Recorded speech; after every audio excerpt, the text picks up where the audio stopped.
Hello friend, সবাই কেমন আছেন? বিখ্যাত কালাবুনা খেতে চলে আসছি আজকে আমরা গাজীপুরে। এইখানে বিসমিল্লাহ হোটেল অ্যান্ড রেস্টুরেন্ট, এটা ভাইরাল একটা গরুর মাংসের কালো বুনা পাওয়া যায়। তাই আমরা আজকে চলে আসছি এইখানে বিখ্যাত গরুর কালাবুনা খেতে। আপনাদেরকে দেখিয়ে দিচ্ছি, দেখুন কি পরিমাণ ভিড়। এইখানে বসে খাওয়ার সিটটাই পাওয়া যাচ্ছে না।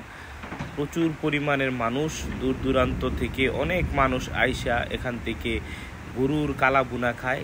এখানে বেশি কিছু পাওয়া যায় না, আমরা যেটা শুনতে পেরেছি আপনাদেরকে দেখাচ্ছি। এই যে চারপাশটা, এগুলো দেখুন, পুরো হোটেলটাই একদম মানুষে ভরপুর।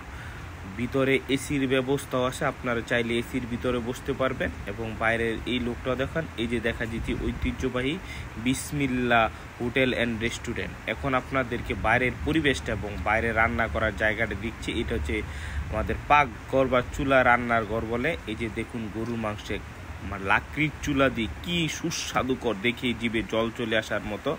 এই যে কালো বুনাটা দেখেন, আপনি বুনা করে নিচ্ছি, খুবই সুস্বাদু। আমার লাইফে অনেক গরুর মাংস খেয়েছি, অনেক জায়গায় কালো বুনায় খেয়েছি। আমরা অর্ডার দিয়ে দিয়েছি, এটা আমাদের চলে আসছে কালো বুনা। এখানে আইটেম বেশি পাওয়া যায় না, শুধু গরুর মাংসের কালো বুনাটা, সাথে করলা ভাজি আর আলুর ভর্তা। আলুর ভর্তাটা এত সুস্বাদু, অনেক জায়গায় আলুর ভর্তা খেয়েছি, এত মজার আলুর ভর্তা পাইনি। এবং গরুর মাংসের কথাটা কি বলবো আপনাদের, একদম অসাধারণ। গরুর মাংসটা এখানে টেস্ট না করলে আপনারা কেউ বুঝতে পারবেন না যে কালো বুনা গরুর মাংস যে এত সুস্বাদু টেস্ট হয়। এর আগে আমি কোথাও এত সুস্বাদু টেস্ট পাইনি। আপনারা সবার কাছে আশা থাকলো যে আপনারা যে কোনো সময় এখানে এসে একদিন টেস্ট করবেন, বুঝতে পারবেন গরুর মাংসের কি স্বাদ। এখানে সবগুলি খাবারই খুব স্বাদ। সবচেয়ে বড় কথা হচ্ছে এইখানে একটা খাবার শেষ আপনাকে একটা দই দিবে। হ্যাঁ, দইটা তো একদম ঘরের দইয়ের মতো। এই দইয়ের ফ্লেভারটা আমি কোথাও পাই না। মোট কথা সর্বশেষ